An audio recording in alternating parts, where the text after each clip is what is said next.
आपका हमारा जो लेसन है वो है हमारा विद्यालय एक आनंदमय स्थान। हमें अगर विद्यालय को हरित विद्यालय बनाना है तो हमें 4 काम करने पड़ेंगे। 4 काम इसमें लिखे हुए हैं जिनको आपने अंडरलाइन किया है। पहला काम तो क्या है, अपशिष्ट का प्रबंधन करेंगे। दूसरा काम है जल को संरक्षित करेंगे। तीसरा काम है विद्युत का विवेकपूर्ण उपयोग करेंगे। चौथा काम क्या करेंगे हम लोग, अधिक से अधिक पेड़ लगाएंगे और उनकी देखभाल करेंगे। यही है ना? अब तुम्हें जल का भी पता है, तुम्हें विद्युत का भी पता है, तुम्हें पेड़ पौधों का भी पता है। अब जिस चीज का पता होगा उसी की हम लोग केयर कर सकते हैं। क्या तुम्हें अपशिष्ट का पता है? अपशिष्ट क्या होते हैं? किसी बच्चे को पता है अपशिष्ट क्या होते हैं? किसी को नहीं पता। मीन्स के तुम्हें अगर अपशिष्ट का पता नहीं है तो तुम उसका प्रबंधन कैसे करोगे भाई?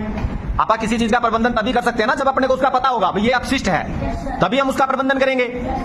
तो आपा आज आपा पता करेंगे कि अपशिष्ट क्या होते हैं, किसे अपशिष्ट बोला जाए। करे पता?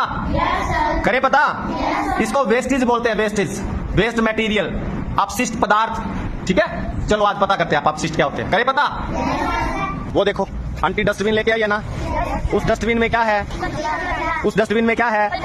कचरे को ही अपशिष्ट बोलते हैं। इसका दूसरा नाम कचरा है। आप पर्यायवाची शब्द पढ़ते हैं तो पर्यायवाची शब्द में भी हम ये देखते हैं कि एक शब्द के कई नाम हो सकते हैं। तो कचरे का नाम ही अपशिष्ट है।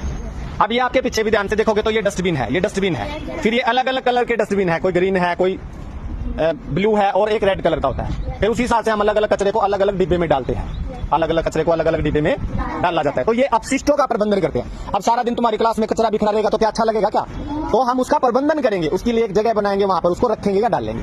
ठीक है, और दिखाता हूं तुम्हें अभी। अब इधर देखो तुम लोग, ये क्यों बनाए हैं? ये इसलिए बनाए क्योंकि स्कूल में कुछ कचरा ऐसा होता है जिसको हम लोग कंपोस्ट खाद में बदल सकते हैं, मतलब जिसकी खाद बनाई जा सकती है।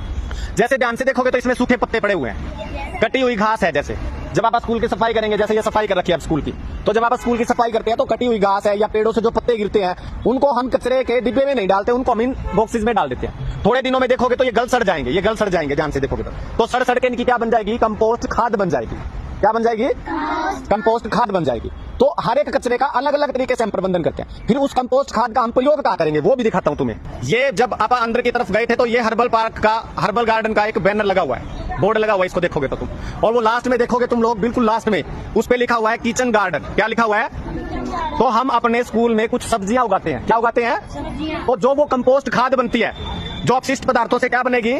खाद बनेगी। उस खाद को फिर इन सब्जियों में डाला जाता है। किस में डाला जाता है? इन सब्जियों में डाला जाएगा, जो सब्जी स्कूल में लगाई जाएंगी। जैसे उधर देखोगे तो बैंगन लगे हुए हैं, यहाँ देखोगे तो भिंडी लगी हुई है, इधर देखोगे तो ये बीन्स लगी हुई है, ये मिर्च लगी हुई है, उधर देखोगे तो फिर ये बेल लगी हुई है तोरी की। तो वो जो कंपोस्ट खाद बनती है वो हम लोग अपने स्कूल के किचन गार्डन में सब्जियों में डालने के लिए, पौधों में डालने के लिए उपयोग करते हैं। समझ में आ रही बात ये? तो इस तरीके से हम कचरे का प्रबंधन कर सकते हैं। कचरे का दूसरा नाम क्या बोला था मैंने? अपशिष्ट। क्या बोला था? तो अपशिष्ट को ही क्या बोला जाता है? कचरा बोला जाता है। तो कुछ कचरा हमारे स्कूल में ऐसा होता है जिससे हम खाद बना सकते हैं, और उस खाद को कहाँ डालेंगे? फिर ये जो स्कूल का किचन गार्डन है इसकी सब्जियों में डालेंगे।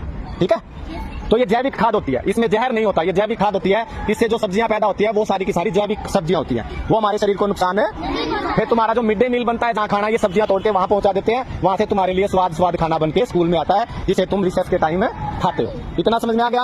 आप पता चल गया तुम्हें अपशिष्टों का प्रबंधन कैसे करते हैं? वेरी गुड, सबको समझ में आया?